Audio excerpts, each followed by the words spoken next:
साथियों, किन्हीं विषम परिस्थिति और आर्थिक हालातों के चलते यदि आप भी लोन डिफॉल्ट का शिकार हो चुके हैं या होने वाले हैं तो आज का यह मेरा वीडियो आपके लिए एक लेसन, एक सबक, एक पाठ है। साथियों, बहुत कम ऐसा होता है, बहुत कम ऐसा होता है जो इस महीने हुआ है। इस महीने काफी साथियों ने जब हमसे संपर्क किया अपने मल्टीपल लोन डिफॉल्ट को लेकर, और जब हमने उनसे जानकारी ली तो ये मालूम पड़ा कि उनके खिलाफ सेक्शन 25 का केस फाइल हो गया है। उनके खिलाफ 316, 318 की कार्रवाई हो चुकी है। उनके खिलाफ आर्बिट्रेशन की प्रोसीडिंग अमल में लाई जा चुकी है या उनका आर्बिट्रेशन अवार्ड भी हो चुका है।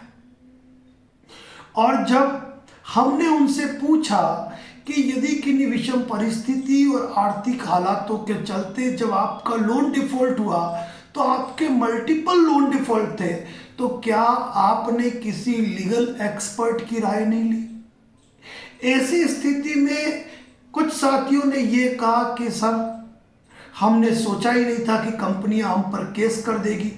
तो वहीं पर कुछ साथियों का जवाब था कि सर, हमने गूगल पे, फेसबुक पे जो एड देखी और हम पैनल के माध्यम से जुड़ गए या फिर किसी यूट्यूब चैनल के माध्यम से जुड़ गए और हमने इन मैटर में इंटीमेशन, प्रायर नोटिस वगैरह भेज दिए।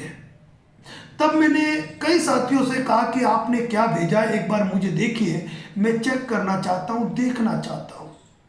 और जब मैं उनके ड्राफ्ट को देखता हूँ तो पाता हूँ कि वह सारे ड्राफ्ट केवल और केवल चैट जीपीटी से बने हुए थे, यानी कि एक फॉर्मेट था जो सभी को दिया जा रहा था, जिसमें कहीं पर भी कोई कानूनी बात का उल्लेख ही नहीं और न ही कहीं ऐसी बात जिससे वह कोर्ट के समक्ष अपनी बात को मजबूती के साथ रख पाए।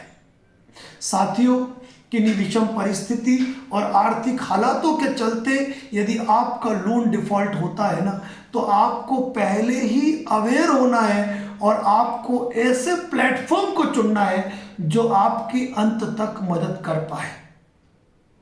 कुछ साथी दूसरे प्लेटफॉर्म से टूटकर जब आए तो मैंने उनसे पूछा कि क्या बात है, कि सर, हमने जिनकी लीगल सर्विसेज ली थी उनको जब भी हम फोन करते हैं वो पैसों की डिमांड करते हैं। कभी नोटिस के नाम पे 500 मांगते हैं, कभी 2000 मांगते हैं, कभी 2500 मांगते हैं, कभी कहते हैं कि ऑनलाइन मीटिंग अटेंड करनी है, उसका भी आपको पैसा देना पड़ेगा। साथियों, मैं पहले ही कह चुका हूं आपको और कई बार कह चुका हूं कि आप ऑलरेडी एक चक्रव्यूह में उलझे हुए हैं। वहां पर आपको जिस भी लीगल एक्सपर्ट से बात करनी है, आप अपनी पूरी जीवनी कागज पे लिख कर दे दीजिए कि कितने लोन हैं, कब से डिफॉल्ट है, और उनसे कह दीजिए कि शुरू से अंत तक आपका क्या रहेगा, मुझे पहले ही क्लियर कर दीजिए। साथियों, ये चीज मैंने देखी है कि एक साथी हमारे पास आए और उन्होंने कहा कि सर, आर्बिट्रेशन पे मैंने ऑब्जेक्शन भेजे थे। मैंने कहा लाओ, कहाँ है ओरिजिनल कॉपी, डाक रसीद, डिलीवरी रिपोर्ट? सर, वो सामने वाले दे ही नहीं रहे क्योंकि वो मुझसे और पैसे मांग रहे और मैं उनको पैसे देने की स्थिति में नहीं हूं। साथियों, एक बात ध्यान रख लीजिए कि हालात आपके खराब है, आप कहीं पर भी नई ईएमआई में मत फंसो और जिस भी लीगल एक्सपर्ट से बात करो, एक बार में पूरी बात करो कि मेरे 50 लोन है, 20 लोन है, 30 लोन है, और इन लोन में आप जो भी मुझे सपोर्ट दोगे, क्या क्या सपोर्ट दोगे और उसकी क्या फीस रहेगी और मुझे कैसे देनी है, और मुझे उसके ओरिजिनल डॉक्यूमेंट कैसे मेरे पास रहेंगे। साथियों, बहुत ही इंपॉर्टेंट बात है, बहुत ही इंपॉर्टेंट बात, क्योंकि इस बार जो कई साथी हमसे मिले, जिन्होंने विचार विमर्श किया, जिन्होंने हमारे साथ जुड़े, उनकी दिक्कतें यही थी कि वह कहीं ना कहीं किसी प्लेटफॉर्म पर किसी पैनल से जुड़े और उस पैनल ने मंथली उनकी ईएमआई फिक्स कर दी थी, किसी की 15,000, किसी की 20,000, एक साथी की तो 75,000 रुपये तय की थी महीने की। सोचिए, जो इंसान ऑलरेडी लाखों रुपए कर्ज में धंसा हुआ है, लाखों रुपए, जिसके ऊपर ऑलरेडी 56 लोन चल रहे हैं, 56 लोन चल रहे हैं, 75,000 की ईएमआई वो कैसे भर पाएगा।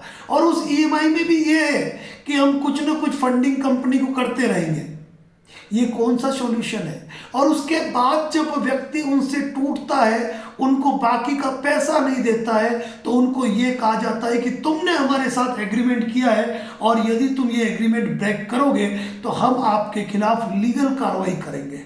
यानी कि पहले एनबीएफसी कम थी, पहले बैंकें क्या कम थी वसूली करने के लिए, कि यार आप और इन जांचों में आते जा रहे हो।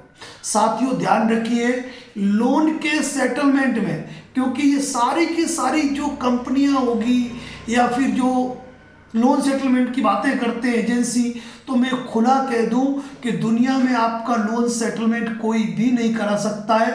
लोन सेटलमेंट केवल और केवल दो पक्षों के मध्य होता है, बैंक एनबीएफसी और आपके मध्य में होता है। आपका लीगल एक्सपर्ट केवल आपका बचाव करता है। जब आपके खिलाफ सेक्शन 25 की कार्रवाई होती है तो वहां पर वो आपको बचाव के रास्ते दिखाएगा। जब आपके खिलाफ 138 की कार्रवाई होगी तब वह आपको वहां का रास्ता प्रशस्त करेगा।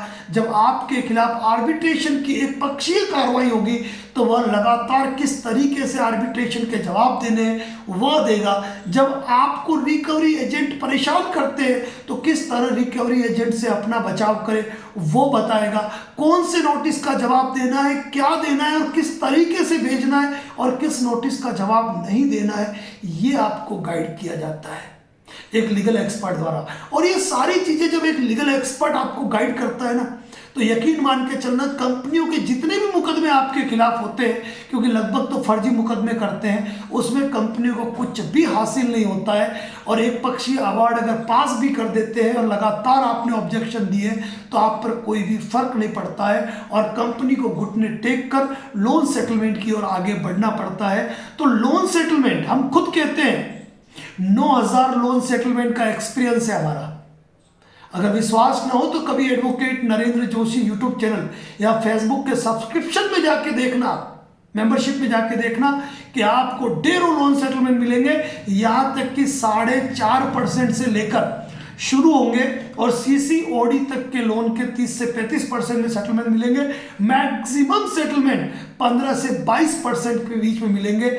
लेकिन ये सारे जो 9,000 लोन सेटलमेंट का एक्सपीरियंस है, इसका मतलब ये नहीं है कि ये सारे लोन सेटलमेंट हमने छाती पे बैठ के करवाए, नहीं, हमने केवल गाइड किया है। हमने बताया है कि किस नोटिस का जवाब देना है, किसका नहीं देना है। रिकवरी एजेंट ने कुछ गलत किया तो उसकी कंप्लेंट कैसे फाइल करनी है और आरबीआई लोकपाल कैसे जाना है। सेक्शन 25 का नोटिस आए तो क्या जवाब देना है, 138 का क्या देना है, बीएनएस 316, 318 का क्या देना है, और आर्बिट्रेशन के लगातार जब नोटिस आते हैं तो किस किस नोटिस का जवाब क्या क्या देना है और किस तरीके से देना है, कौन कौन से नोटिस इग्नोर करने हैं और रिकवरी एजेंटों के साथ कठोरतम कैसे रहे, फर्जी रिकवरी एजेंट्सों से कैसे लड़े और क्या है आपके कानूनी अधिकार, इसकी जानकारी हम देते हैं साथियों। इसकी जानकारियां देते हैं और इन्हीं जानकारियों का परिणाम लोन सेटलमेंट है, लोन सेटलमेंट। और मैं अब भी मानता हूं कि दिसंबर में भी हमसे जुड़े साथियों के 1,000 से अधिक लोन सेटलमेंट होंगे जो 1 जनवरी 2026 को हमारे यूट्यूब चैनल मेंबरशिप पर पोस्ट किए जाएंगे। साथियों, दिसंबर से मार्च का महीना बहुत इंपॉर्टेंट है, बहुत इंपॉर्टेंट है। लेकिन मैं जिन साथियों को यही कहना चाहूंगा कि एक तो क्या दिक्कत है मालूम है, कई साथी हमसे भी जुड़ते हैं और वो सोचते हैं कि सर लोन डिफॉल्ट होगा तब प्रायर नोटिस भेजेंगे। नहीं भाई, अगर आप पे नहीं कर पा रहे हो, अब आपके हालात नहीं है, लोन पर लोन लेकर ही लोन भरने के हालात है, तो डिफॉल्ट होने का इंतजार मत कीजिए। प्रायर नोटिस आपको खुद के नाम से भेजना है और वह नोटिस आपको थ्रू पोस्ट भेजना है, मेल नहीं करना है। लेकिन कहीं कहीं पर हम कुछ साथियों को मेल करने के लिए कहते हैं। हम एक कंपनी का रिकॉल नोटिस आता है, हम कहते हैं जवाब दो, और दूसरे का कहते हैं मत दो। हम किसी नोटिस की लीगल वर्थ कहते हैं, किसी की कहते हैं कोई लीगल वर्थ नहीं है। कुछ तो कारण होगा, कुछ तो कारण होगा। साथियों, दावे के साथ एक बात कहता हूं, दावे के साथ, कि किन्हीं विषम परिस्थिति और आर्थिक हालातों के चलते जो भी साथी परेशान है और लोन पे लोन लेकर ईएमआई का भुगतान कर रहे थे, और यदि वह अब स्टॉप कर देते हैं और प्रायर नोटिस भेज देते हैं, हर आने वाले नोटिस का जवाब देते हैं, अपना कानूनी बचाव करते हैं और परिस्थितियों को मैनेज करते हैं, यकीन मान के चलना मामूली राशि में लोन सेटलमेंट भी होते हैं और आने वाले 9 महीनों के अंदर वह नए जीवन को शुरू करते हैं। लेकिन उसके लिए आपको एक अच्छा लीगल एक्सपर्ट ढूंढना पड़ेगा, एक ऐसा साथी ढूंढना पड़ेगा जो वक्त ज़रूरत आपकी फ़ोन उठाए, जो वक्त ज़रूरत आपके व्हाट्सएप का रिप्लाई दे, जब आपके ऊपर कोर्ट केस भी हो जाए, जब आपके ऊपर आर्बिट्रेशन अवार्ड भी हो जाए, तो वो कहे चिंता ना करो, मैं हूं ना, मैं हूं आपके साथ में, आपको चिंता करने की जरूरत नहीं है। साथियों, मैं एक बात कहता हूं कि जिन साथियों ने मल्टीपल लोन डिफॉल्ट, कर्जे में पूरी तरह धंस चुका है, जीवन जीने की उम्मीद छोड़ चुका है, वो इंसान सिर्फ एक बार advocate Narendra Joshi YouTube channel पे जाए, हमारे आज तक के जितने भी लाइव है, ज़्यादा नहीं होंगे, बामुश्किल 25-30 लाइव होंगे, 25-30 हमारे लाइव देख ले। हमारी जितनी भी रिकॉर्डिंग है रिकवरी एजेंट के साथ, वकीलों के साथ, पुलिस के साथ, कलेक्शन मैनेजर के साथ, जो हमारी भिड़ंत है, उस भिड़ंत को देख ले। मेरा विश्वास ही नहीं, अपितु पूर्ण रूपेण यह वादा है, यह वादा है कि वह व्यक्ति कितने भी रसातल में क्यों न डूबा हो, वह बाहर निकलेगा। लेकिन गलती हमको ये नहीं करनी है, गलती हमको कभी ये नहीं करनी है कि हम लोन डिफॉल्ट होकर हम सेटलमेंट एजेंसियों के बहकावे में आए, हम अब हर महीने की नई ईएमआई शुरू करें, या हम अपने बचाव की कोई प्रक्रिया ही नहीं करें, हम अपने बचाव की कोई प्रक्रिया ही नहीं करें, ये नहीं करना है। आप सोचते हो कि मेरे कोई नोटिस आएगा तब मैं वकील साहब से कांटेक्ट करूंगा, तब मैं किसी वकील के पास जाऊंगा, यह आपकी सबसे बड़ी गलती है। कई लोग कहते हैं कि सर हमारे एरिया में आप बेस्ट एडवोकेट बताओ, तो कल लाइव में आपने सुना होगा कि 378 एडवोकेट्स जो इसी प्रकार की मुसीबतों में धंसे हुए हैं, वो आज की तारीख में हमसे सलाह मशवरा करते हैं। क्या वो एडवोकेट नहीं है?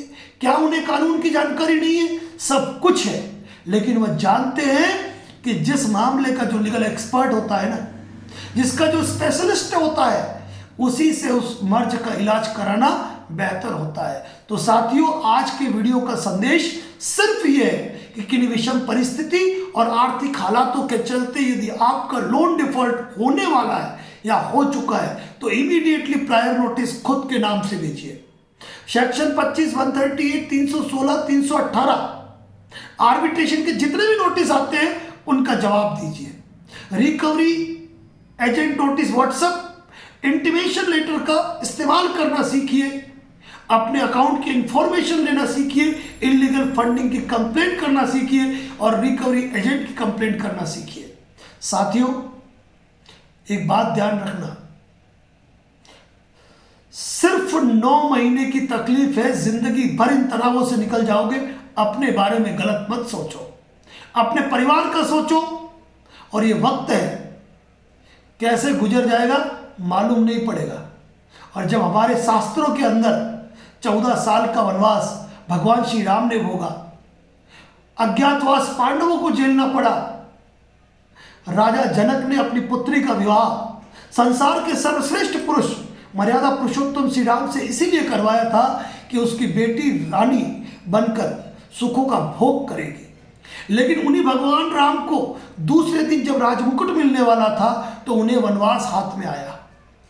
तो आप और हम तो उन्हीं को पूजने वाले हैं। तो ऐसी स्थिति में हम कैसे सोच लें कि तकलीफें, दुख और संकट हमें नहीं आएंगे। और आज तो तकलीफ, दुख और संकट है, इन संकटों से निकलकर आने वाले चंद सालों में हम फिर से खड़े होंगे और अपना इतिहास खुद लिखेंगे।